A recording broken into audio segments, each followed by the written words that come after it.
Hello दोस्तों, कैसे हो आप सभी। स्वागत है आप सभी का हमारी क्लास में, जिसपे मैं आप लोगों को आज बताने वाला हूँ ट्रिपल सी के कुछ इंपॉर्टेंट क्वेश्चन आप लोगों के बीच में शेयर करूंगा।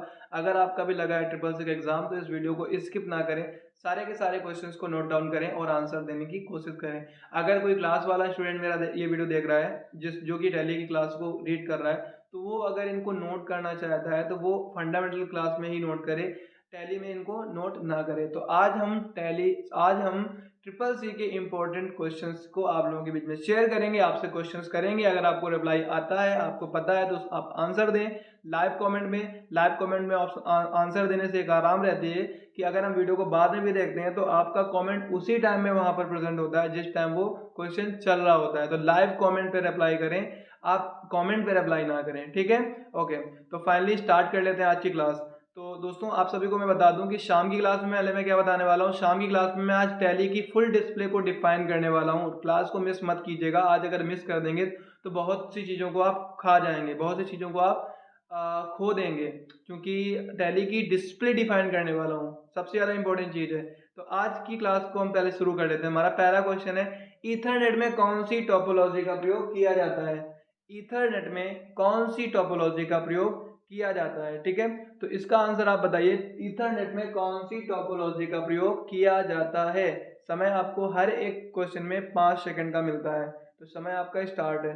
जब तक मैं क्वेश्चन को रिपीट करता हूँ और आप आंसर दीजिए, ईथरनेट में कौन सी टोपोलॉजी का प्रयोग किया जाता है। इसका सही आंसर है बस टोपोलॉजी, ठीक है। इसका सही आंसर है बस टोपोलॉजी। अगला क्वेश्चन हमारा है, कंप्यूटर किस भाषा में कार्य करता है। ये क्वेश्चन मैंने आप लोगों को ऑलरेडी बताया हुआ है, आई होप आपने इसका आंसर लिख दिया होगा। कंप्यूटर किस भाषा में कार्य करता है, तो इसका सही आंसर है मशीनी भाषा में। कंप्यूटर मशीनी भाषा में कार्य करता है, ठीक है। अगला क्वेश्चन की अगर तरफ हम जाएं तो लिखा है, कंप्यूटर में कौन सा भाग गणना एवं तुलना के लिए उपयोग किया जाता है। कंप्यूटर में कौन सा भाग ऐसा होता है जिसका प्रयोग हम गणना करने के लिए और तुलना करने के लिए करते हैं। तो बताइए मुझे, कौन सा भाग ऐसा होता है जिसका प्रयोग हम गणना और तुलना दोनों के लिए करते हैं। तो इसका सही आंसर है ALU। ALU, ठीक है, ALU, अर्थमेटिक लॉजिकल यूनिट। अगला क्वेश्चन हमारा है, यदि कंप्यूटर में एक से अधिक प्रोसेसर हों तब वह क्या कहलाएगा।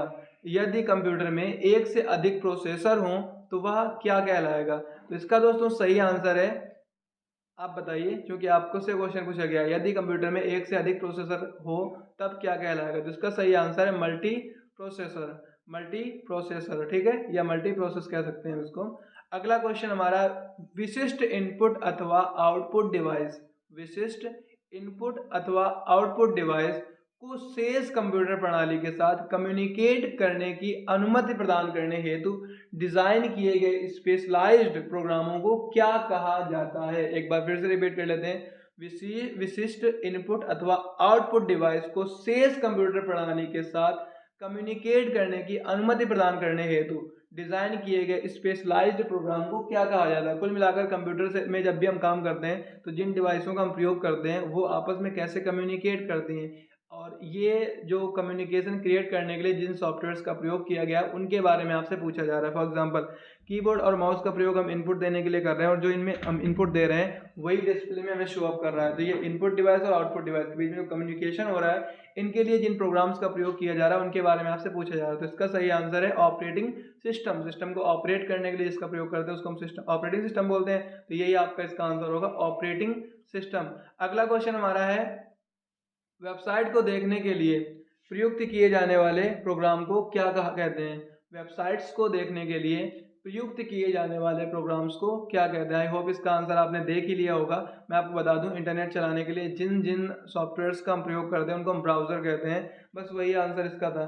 तो इंटरनेट चलाने के लिए जिन जिन सॉफ्टवेयर, जैसे ओपेरा मिनी हो गया, क्रोम ब्राउज़र हो गया, मोजिला हो गया, उसके साथ साथ यूसी ब्राउज़र था, आपका इंडियन ब्राउज़र था, ओपेरा मिनी, जिन जिन सॉफ्टवेयर से हम लोग नेट चलाते हैं वो सारे के सारे सॉफ्टवेयर आपके ब्राउजर कहलाएंगे। अगला क्वेश्चन हमारा है, कंप्यूटर बूट नहीं कर सकता यदि उसमें नहीं होगी।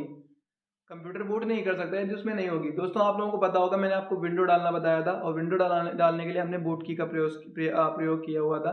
तो बूट की उसमें मैंने जो प्रयोग की थी शायद F11 थी, लेकिन एक लैपटॉप हमारे पास जो रखा हुआ है वो लैपटॉप नहीं, वो सिस्टम है उसमें F8 बूट की है, तो हर एक सिस्टम की बूट की अलग अलग होती है, लेकिन सिस्टम बूट भी नहीं कर सकता अगर उसमें ना हो। तो क्या ना हो उसके बारे में आपसे पूछा गया है। तो सिस्टम बूट नहीं कर सकता यदि उसमें बूट प्रणाली, ऑपरेटिंग प्रणाली ना हो। ऑपरेटिंग प्रणाली अगर उसमें नहीं होगी तो सिस्टम आपका बूट नहीं कर पाएगा। ठीक है, अगला क्वेश्चन हमारा है, मॉडेम का कनेक्शन किसके साथ किया जाता है। मॉडेम तो आप जानते ही होगी, जिस तरीके से पेन ड्राइव होती है एग्जैक्टली उसी तरीके से मॉडेम होती थी, उसमें सिम कार्ड पड़ती थी और मेमोरी कार्ड पड़ती थी। उसका प्रयोग पहले करते थे नेट चलाने के लिए, लेकिन जब से जियो फाइबर आ गया या जियो फाई आ गया तो तब से इनका क्रेज खत्म हो गया लगभग। लेकिन आपसे पूछा गया है मॉडेम का कनेक्शन किसके साथ किया जाता है, तो इसका सही आंसर है फोन लाइन के साथ। ठीक है, इसका सही आंसर होगा फोन लाइन के साथ किया जाता है। अगर हम नेक्स्ट क्वेश्चन की बात करें तो वह सर्किट बोर्ड जिसमें सीपीयू और अन्य चिप होते हैं उसे क्या कहा जाता है। वह सर्किट बोर्ड जिसमें सीपीयू तथा अन्य चिप होते हैं उसे क्या कहा जाता है। तो आपको पता होगा सीपीयू वगैरह जहां पर भी लगे होते हैं। हालांकि मैंने जब आपको एक मैंने वीडियो बनाया हुआ था जिसमें मैंने कंप्यूटर के अंदर के हिस्से दिखाए थे, उस पर अगर आप उसको आपने ध्यान से देखा होगा तो आपको समझ में आ गया होगा। उसमें मैंने आपको हार्ड डिस्क भी दिखाई थी, रैम भी दिखाई थी, उसके अलावा सीपीयू फैन भी दिखाया था, एसएमपीएस भी दिखाया था, हर चीज़ दिखाई थी। इसमें क्वेश्चन है वह सर्किट बोर्ड, यानी कि एक बोर्ड होगा जिसमें सीपीयू तथा अन्य चिप होते हैं। तो सीपीयू कहाँ पे लगा था आपको पता है ना, मदर बोर्ड पे लगा था। तो इसका सही आंसर होगा आपका मदर बोर्ड। ठीक है, तो ये इसका अगला क्वेश्चन हमारा, प्रोसेसर के 3 मुख्य भाग होते हैं, कौन कौन से आपसे पूछा जा रहा है। प्रोसेसर के 3 मुख्य भाग कौन कौन से होते हैं, अगर आपको पता हो तो आप बताइए, नहीं तो मैं आपको बताता हूँ। प्रोसेसर के 3 मुख्य भाग होते हैं, पहला आपका होता है एएलयू, दूसरा होता है कंट्रोल यूनिट और तीसरा आपका होता है रजिस्टर। यानी कि एएलयू, कंट्रोल यूनिट और रजिस्टर तीनों को मिलाकर आपका सीपीयू बन जाता है। ठीक है, तो ये हमारे आज के कुछ क्वेश्चंस थे। आई होप 10 क्वेश्चन मैंने आपको तैयार कराए हैं और आपको ये 200 क्वेश्चन तैयार हो गए होंगे। अगर इसी तरीके के क्वेश्चन आप डेली चाहते हैं तो कमेंट कर सकते हैं, आप रियल में कमेंट करिए जाके कमेंट बॉक्स में, ताकि अगर आपका कमेंट होगा, ज़्यादा लोगों ने कमेंट किया तो इस तरीके की डेली क्लास एक दोपहर में भी आपको मिलती रहेगी। आशा करता हूँ आज की क्लास आपको पसंद आई होगी। मिलते हैं हम कल की क्लास में, या सॉरी मिलते हैं हम शाम की क्लास में। तब तक अपना ख्याल